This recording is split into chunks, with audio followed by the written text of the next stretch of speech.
Hi everyone, I'm Rebecca Harlow. Welcome to our Campus Insiders studio. We're getting up close and personal with a handful of teams gracing the top 25 in college hoops. And right now, let's bring in one of the greatest basketball minds in the game, Digger Phelps. Thank you for joining us. Let's start with Kentucky. They're still number one, but it's no longer unanimous. That perfect record on the line in that double overtime win over Texas A&M. How's the platoon doing, Coach? Well, John Calipari actually has gotten away from the total platoon system. He'll sub one or two guys, but he's not bringing in five or four.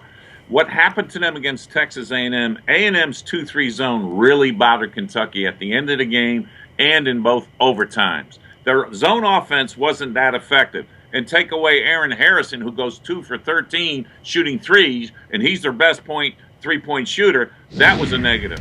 They struggled offensively, yet they were good enough to win that game. But we'll find out what happens to see if they get their offense going. And elsewhere, a bunch of big upsets over the weekend, but I want to stay focused on the ACC. How surprised were you that NC State beat Duke?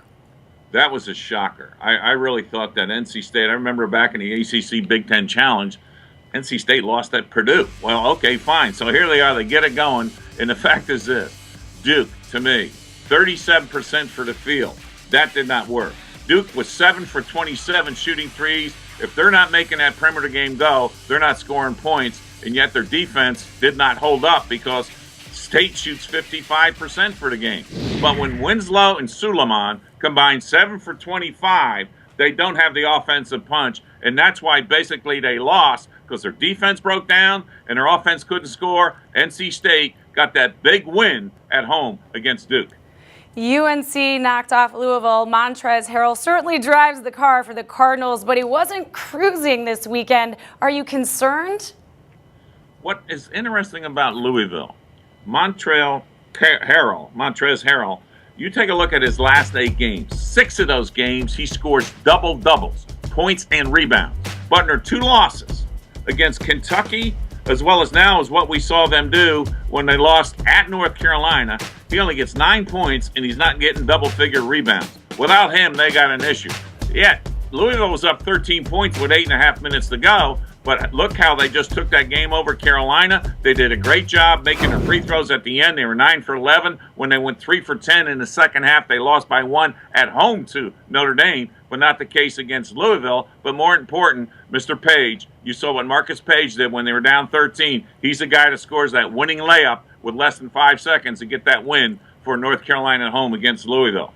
And we've got to talk a little Notre Dame, Coach. Virginia took them down over the weekend, and while that's not an upset, how impressed were you by the Cavaliers' defensive performance?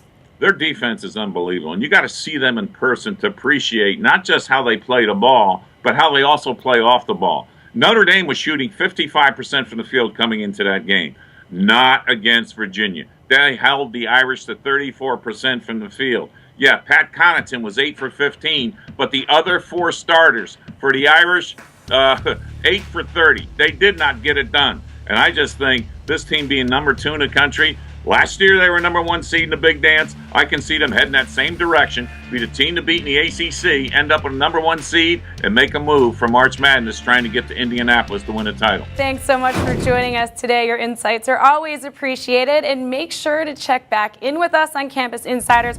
We've got plenty more from Digger on the state of the Big 12 exclusively right here on Campus Insiders.